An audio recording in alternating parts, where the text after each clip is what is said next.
Isn't it inevitable memory work automatically? Memory is rather selective. We seem to remember things that are important to us. Yes. Some connect in with who we think we are and what our goals are. But it seems to me that when there's paying attention, and attention determines what is to be recorded and what is not. That is, it's not automatic anymore. It's not automatic anymore. But if it comes from the past, from the concentration or from the analysis, then it will be automatic. Mm-hmm. Another problem which ought to discuss, we said yesterday we wrote religion, meditation, and if there is something sacred. We said we just talked about that.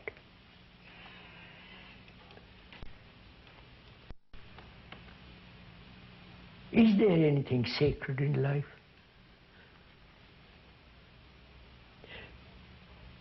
Not thought creating something sacred and then worshipping that sacred, which is absurd.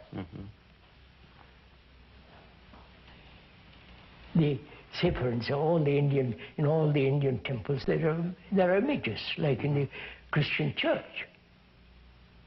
Or the Muslim, in the mosques, there's this marvelous writing. It's the same. And we worship that. That's idolatry. No. Thought has created this. Yeah. The thought has created the image. Yeah. And then it worships. I don't know if you see the absurdity of that. Well, that's manifestly absurd, but the more sophisticated members of different religions would say that it's not the thought, the image that created by thought that's being worshipped, but the image points to something beyond thought, which is being worshipped. Let's look at it. That is the symbol. We know symbol is not the real, but why do we create the symbol? Please answer. If there is something beyond, why do we create the intermediary? Well, I think that this is a question which in certain religions has been central to them, the Jews, who were against all idolatry, for exactly this reason, and the Muslims, who don't have... No, but they have this... They have writing. Of course. Well, they think writing is what tells them about what lies beyond all symbols, you see. Yes. Now, you can say the writing simply becomes a symbol, but, I mean, these are words, and words can help us. We're having a discussion, and these words that we're having, your words may help me, for example. Yes. Done, then they're written words like Muslim words. Why do I have to have at home?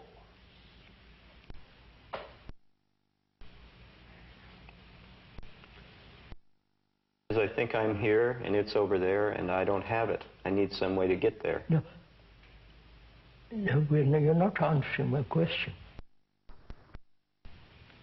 Is it that you, the intermediary, understand or realized or found whatever it is about it? Well, maybe I've seen something and I want to tell you about it. Yes, tell me about it. But why do you make yourself interpreter? Why do you become the intermediary between... I don't know what that is. And me, who's ignorant, who's suffering. Why don't you deal with my suffering rather than with that? I think that will deal with your suffering. If I can get you to... That has been, sir, that has been the old trick of all the priests in the world.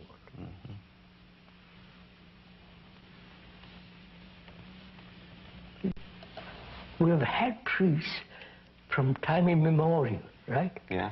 But I haven't released my freedom, my sorrow. I'm still suffering after 1,000,000 years. Yeah. What for? Help me to get rid of that. be free, without fear, then I'll find out. Is it that you want position, power, status, like the rest of the world? Yeah. Now this is really quite serious. I think, if we try to give the priest the most favorable interpretation, that they may have considered, and at least the best among them, that there's a kind of poetic imagery that people may use to point to something beyond that, right, in a communication. And they're trying to point to this sacred, which we were talking about. That's perhaps the way they would look at it. Now, would you say that would make no sense, to have a poetic image to point to the sacred? Sir, why don't you help me to see what is happening to me? Yes, that's your way, but... I need to be free of talk. Yes, I understand that. We have never... Nobody has gone into this like that. Mm-hmm. Always God, some saviors, and so on. So on. Mm-hmm.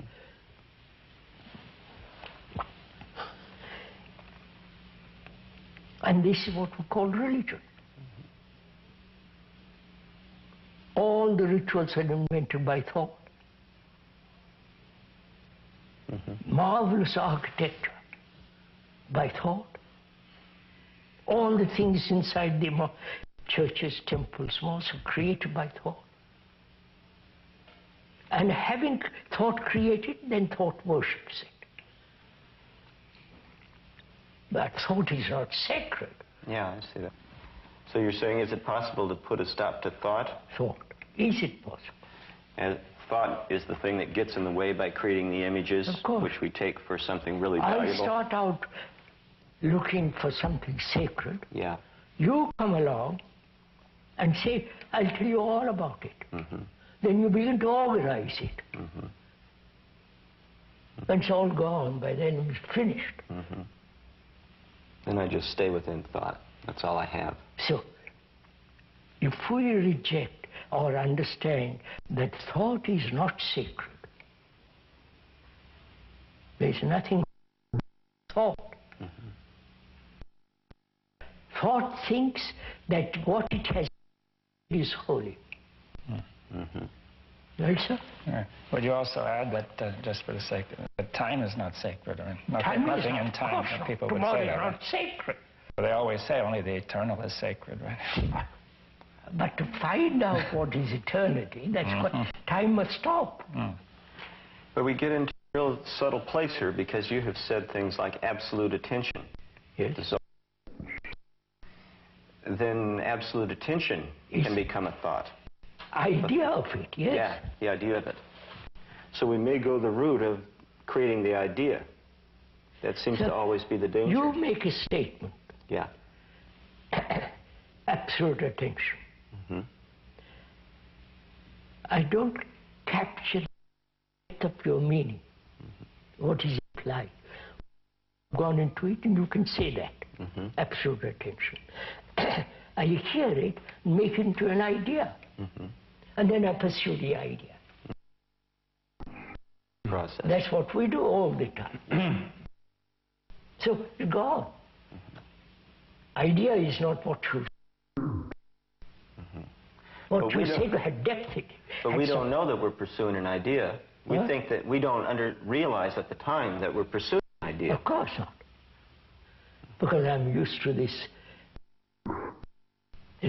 reducing everything into abstract ideas. Mm-hmm.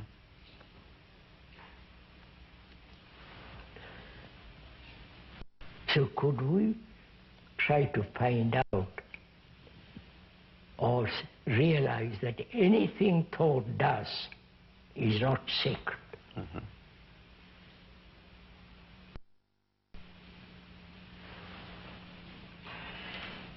That seems self-evident.